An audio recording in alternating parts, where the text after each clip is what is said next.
برخی از مفاهیم و واژه‌های خاص به قدری در میان مردم تکرار شده که معنای اصلی خودشون رو از دست دادند و معنایی مبهم به خود گرفتند. یکی از مفاهیم نژاد پرستیه که این روزها تبدیل به برچسبی برای برخی رفتارهای ایرانیان شده. در صورتی که ابتدا باید دید خاستگاه مفهوم مدرن نژاد چیست و به کجا برمیگرده. این مفهوم در اروپای دوران استعمار و بر اساس این پیش‌داشت وضع شده که آدمیان یک گونه یک دست و همسان نیستند، بلکه سیاهان، سفیدها، سرخپوستان و زردپوستان زیرگونه‌هایی با استعدادهای روانی و اخلاقیات متمایز هستند که بسته به توانایی‌هاشون برای رستگار شدن یا متمدن شدن با هم تفاوت دارند. پس نژاد به این معنی دستمایه‌ای مناسب برای کشتار و استعمار و اهداف سیاسی اروپاییان بوده. اما نژاد در پارسی همواره معنای خاندان، تبار و دودمان داشته و در استعاره به معنای گوهر، سرشت و صفات مادرزاد هم به کار می رفته. به این ترتیب معنای این واژه به هیچ وجه با کلمه ریس در زبان اروپایی یکی نیست.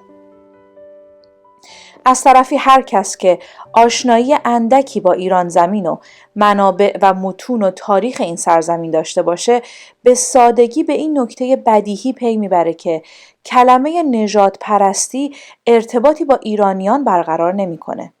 چرا که در ایران هرگز بردگی سازمان یافته وجود نداشته و به همین خاطر پست شمردن ژنتیکی طبقه و گروهی از مردم در هیچ یک از سنت‌های دینی و حقوقی ایرانی سابقه نداره و در تمام ادیان ایرانی یا ادیانی که در ایران زمین تکامل یافتند نیز هیچ تأکیدی بر رنگ پوست یا شکل ظاهری دیده نمیشه.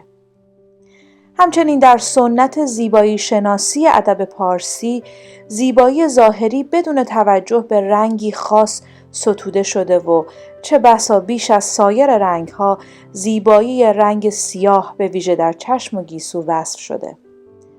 جالب این که در اساطیر ایرانی شخصیت‌های خوب و بد اغلب برادرند و قهرمانان و ضد قهرمانان معمولاً خویشاوند یکدیگه محسوب میشن، تا جایی که حتی برترین ابرپهلوان که رستم باشه نوه مهراب کابلی نواده ضحاک تازیه.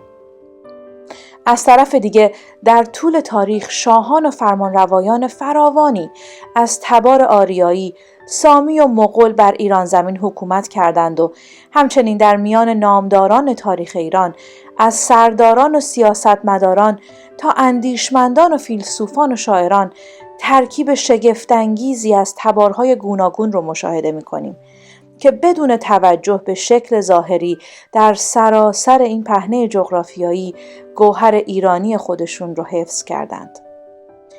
چنانکه فردوسی طوسی دهقان نژاد، مولانای بلخی ساکن قونیه و نظامی گنجوی آرانی و بیدل دهلوی که تاتاری پارسیگو و اهل هندوستان بوده، همگی شاهکارهایی رو به فرهنگ ایرانی افزودند.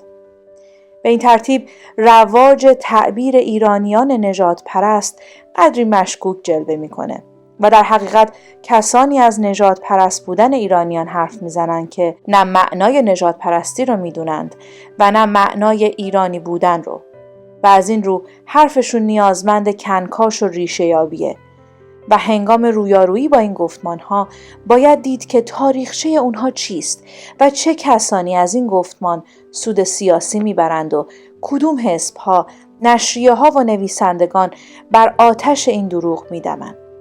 جالب این که کشورهای همسایه‌ای که از این گفتمان حمایت میکنند ساختار سیاسی مبتنی بر نژاد پرستی دارند و البته هدفی جز تجزیه ایران ندارند. پس این شعارها گذشته از نادرست بودن مخالف منافع ملی ماست. از این رو بر عهده همه ایرانیانه که در برابر دروغ‌هایی از این دست سکوت نکرده و آنچه راست و درسته رو به کرسی بنشونن.